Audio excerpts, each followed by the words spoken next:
hospital at the time of the First World War. And up there in the lofts, for many, many years, was the Army Piping School, where all the Scottish Regiment pipers worked at. So it's very, very apt that we are having our piper performers here today. Now, there is no more iconic vision of Scotland than a piper. In his kilt, in his full dress hose, in his badger hair sporran. Absolutely wonderful, iconic picture. And of course, pipers and the vision of Scotland as sort of like kilted Highlanders was a massive boom to recruitment during the First World War. A huge, huge, huge boom to recruitment. Now, obviously, army music, piping music, is used for a whole host of different reasons. And one of the most important reasons, and not many, many people know this, is that pipes in a Scottish regiment basically run the day. This is your tannery system. So if we were here in Edinburgh Castle as the soldiers in 1914, this was the depot of the Cameron Highlanders, you will be hearing at various points during the day pipe tunes. Now this isn't just put on for the amusement of the soldiers. These are instructions that men would have to follow. If you were, for example, in the most famous Scottish regiment, some would say, the Royal Scots, the first regiment foot, the oldest regiment in the British Army, every morning you would be woken with one tune, the Reveille. Every regiment would have different tunes. Even different companies within that battalion would have different tunes as well. And the Reveille, i.e. wake up guys, of the Royal Scots was a tune called Johnny Cope. Now this is a mocking tune which actually tells of a defeat of the British Army which happened out along the coast of Preston Pans in 1745 when the Jacobite army overran a British regiment very quickly. And a mocking song was soon got up to that approach. So the tune, Hey Johnny Cope, you're walking yet, i.e. Johnny Cope, are you awake, you're being attacked, was then adopted by a number of Scottish regiments. And our Piper Alistair will play you the Reveille of the Royal Scots now, Johnny Cope.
bonnets over the border, which is the regimental charge of the King's Own Scottish Borderers. Now, I'm going to take you back to a wet Saturday morning in September 1915, the 25th of September 1915. This was the first major British offensive at the Battle of Lewes, and it was the first time that the British used cylinder chlorine gas. This was pumped out in front of the King's Own Scottish Borderers outside, out of larger aerosol canisters. It drifted out into no man's land, a huge swirling cloud, and then the wind changed direction.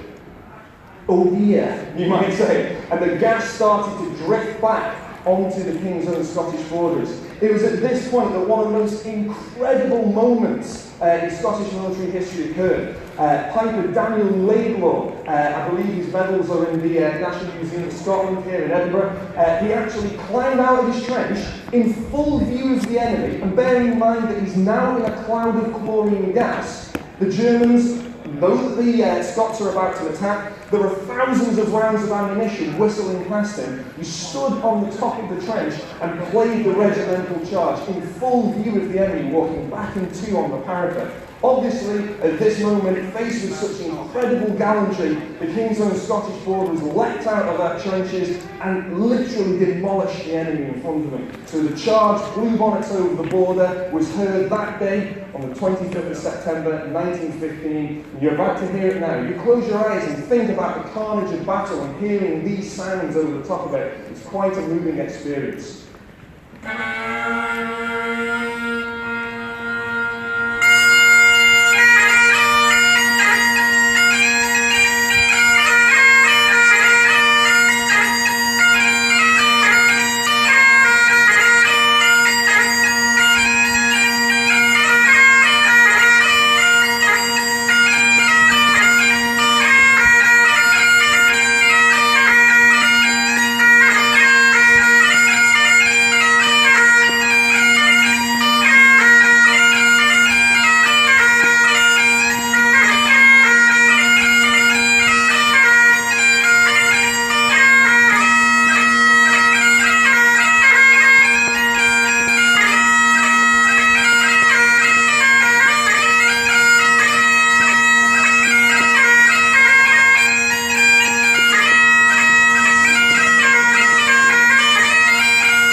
You've got to imagine this from the opposite perspective though.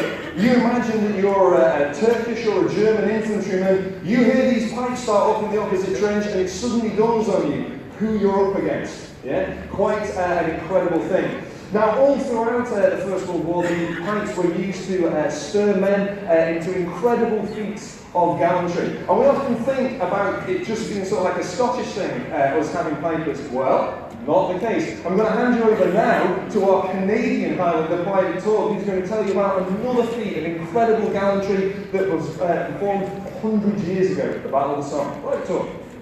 Hey everybody.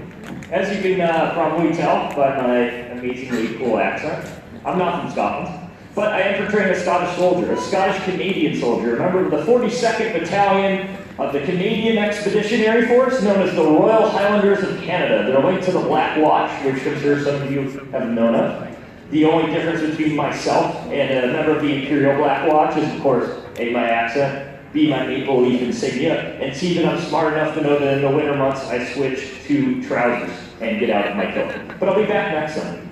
One of the stories that I really think emphasizes and really illustrates just the heroics of the pipers in the Great War is the story not of a Scottish piper, but of a Canadian piper. His name is James, or Jimmy Richardson. And he's serving in the 16th Battalion, known as the Canadian Scottish, primarily from British Columbia, from the city of Vancouver.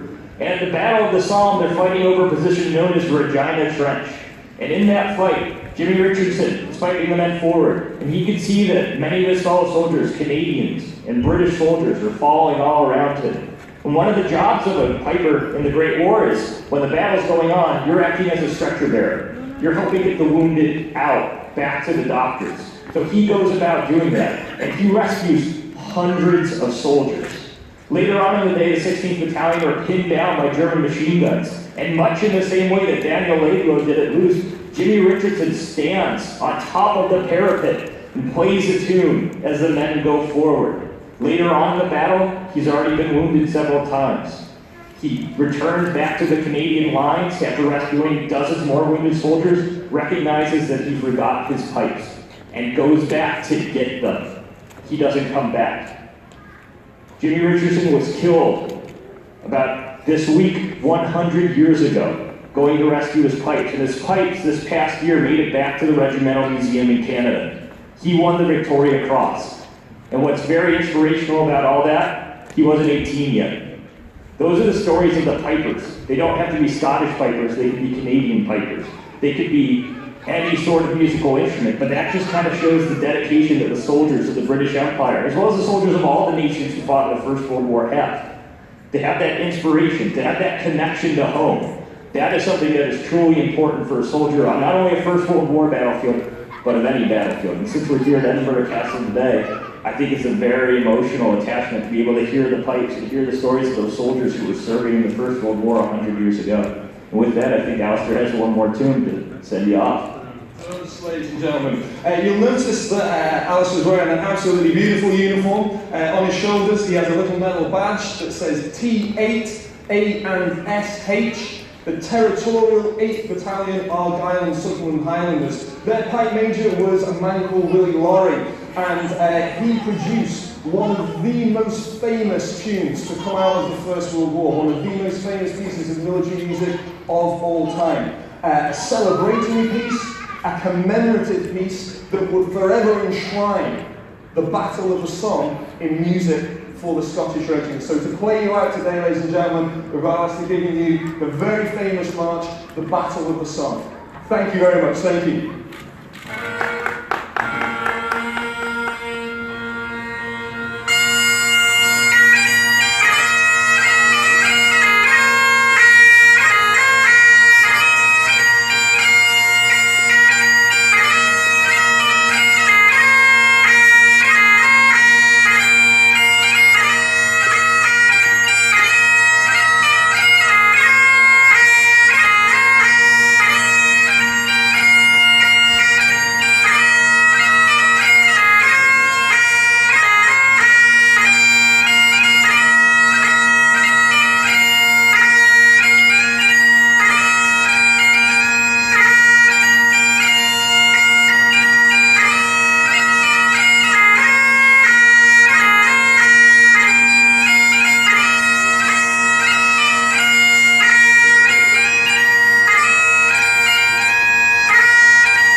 On soldiers' kit and equipment, the type of equipment you would be carrying in barracks like Edinburgh Castle, and the type of equipment you would be carrying in the front line in about 15 or 20 minutes time. So we'll be still around then, and it'd be lovely to see you again. Other than that, thank you so much again. Thank you.